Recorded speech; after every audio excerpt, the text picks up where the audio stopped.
Hello, my name is Jacob Todson, and welcome back to the Wisdom of Odin.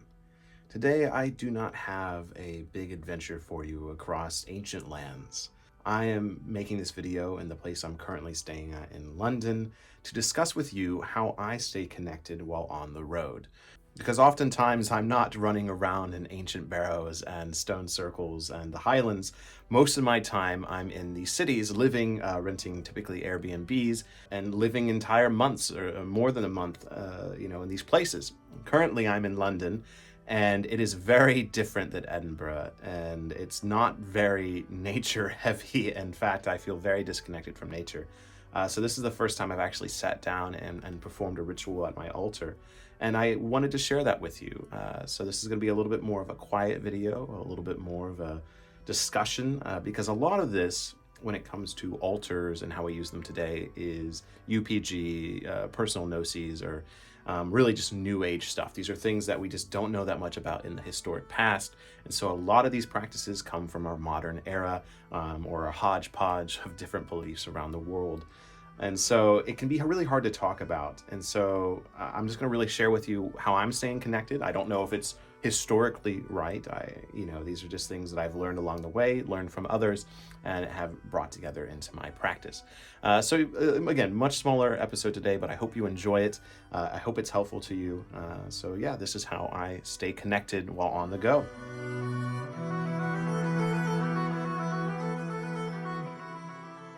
I think the most important thing for me when staying connected, obviously, is having the altar space, because typically I find my connection with the gods out in nature, in the stone circles and things like that, or just hugging a tree. But when I don't have access to this, the altar becomes the place. And I think this is an interesting combination. So I think there is some historical stuff we can talk about here. So the Celtic, which is what I'm focusing on a lot right now, which is closely related to the Nordic. Their temples and groves, at least what we know, were that. They went to groves, they went to maybe stone circles, but a lot of the times they went to the waterways, they went to bogs, they went to rivers, and that's where they would leave offerings to the gods or the local spirits. And for the most part, this is what we believe their practice to be. There's some evidence that there was more of a personal practice, but for the most part, it seems like the temple, the interior space, votives such as this were definitely more from the Roman. The Romans brought altar places, temples, votive offering bowls, and a reformity to the pagan practices. And so I think a lot of what we're doing here is probably more akin to what a Roman practice would be like, a mixture of the Roman and Celtic practices put together. And I think some people would have a problem with that. It doesn't bother me as much. Even in the past, we see that some people actually very much adopted the Roman viewpoint of veneration of the deities, while some obviously combated it. And I think there's merits to both. I do. I think sacred groves and going to waterways and connecting in nature is a very powerful thing. But I also believe that you can have connection at your altar as well. And the way I do it is the candle. Obviously all the lights are off right now.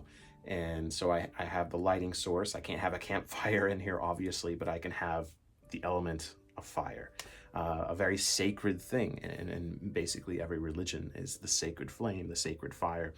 And so having that in an altar, I think, is very needed.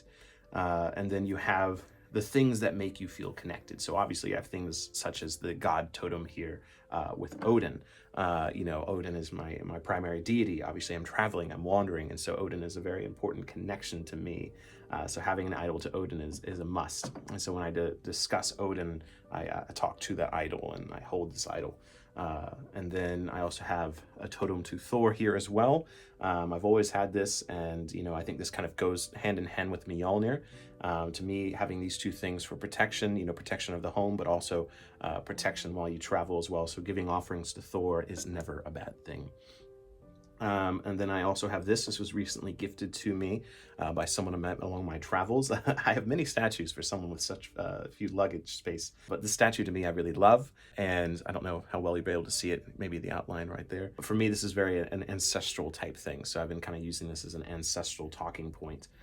And then I have my house spirit right here. You may recognize him from the house spirit in the States. You really can't see that very well. And I had him in the States as well. So this is my house spirit I've taken with me. I also have a little bowl of food for the house spirit. I have physical food in here, typically things that will last about a month. And then I have a cup of wine that was the central point of offering here as well. So I leave a little cup of wine here. Many people still ask me, what do I do with these after I'm done with them, after I believe they've sat long enough? Typically, I try to take them out into nature, pour them out in nature. If the food is good, I'll leave it out for birds and things like that. It's really case by case. I mean, sometimes I end up having to just dump the wine down a drain because I let it get too moldy. So nobody's perfect. I'm not perfect. And you'll find what works for you. Something that I've recently been incorporating more into my personal practice here is bringing small little objects from land spirits that I encounter. And so I have like one here from the video I filmed in the Netherlands. I meditated under an old oak tree that was birthed on a burial mound, and I picked up one of its acorns and took it with me, and I left an offering as well. And so I use this to connect to that land spirit with the oak tree there.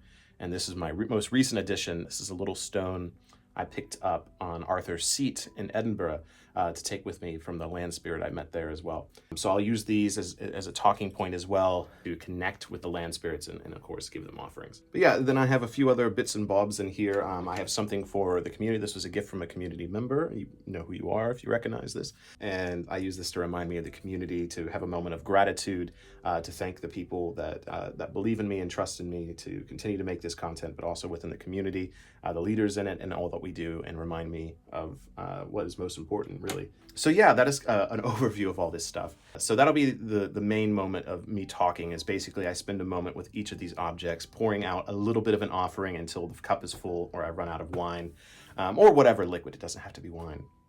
And so I'll do all this, and then I should also mention that I do have my bells with me. I bought a little set of bells. What I think is good about them is that they are actually fairly quiet.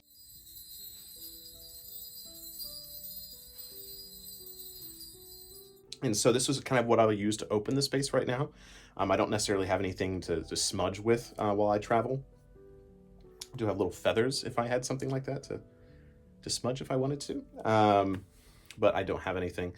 And so I have these little bells. I go around the room ringing the bells and kind of opening the space to the spirits and the gods and everything.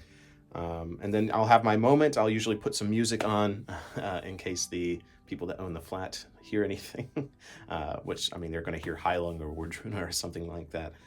So I'll have that on the background. That way it kind of gives me that privacy. I feel like it gives me that little bit more privacy as I say my words to the deities. And I feel like no one is listening specifically to what I'm saying. You know, the walls are very thin here. So yeah, I mean, it's very small, and it's going to be one of those things that I don't think is going to give you this big aha moment, as I always say. But I think that having a practice like this for when you do feel disconnected, or if you're not near nature, if you're in the middle of the city like I am currently here in London, and you need that something that connects you to that primal paganism, I think an altar can be very useful. So let me know down below what your personal practice is for staying connected when life gets busy, or a daily ritual, weekly ritual that you do. This is just one example of many different things that you could do, but I hope maybe it inspired you. If anything, I really hope picking small things from land spirits, leaving gifts when you pick them up, but picking things from special landmarks, I think is a very strong practice that I've been doing lately. And it really makes me feel connected to those land spirits, even when I can't necessarily be there on that burial mound under that oak tree. So yeah, let me know down below your personal practices, what's helped you out.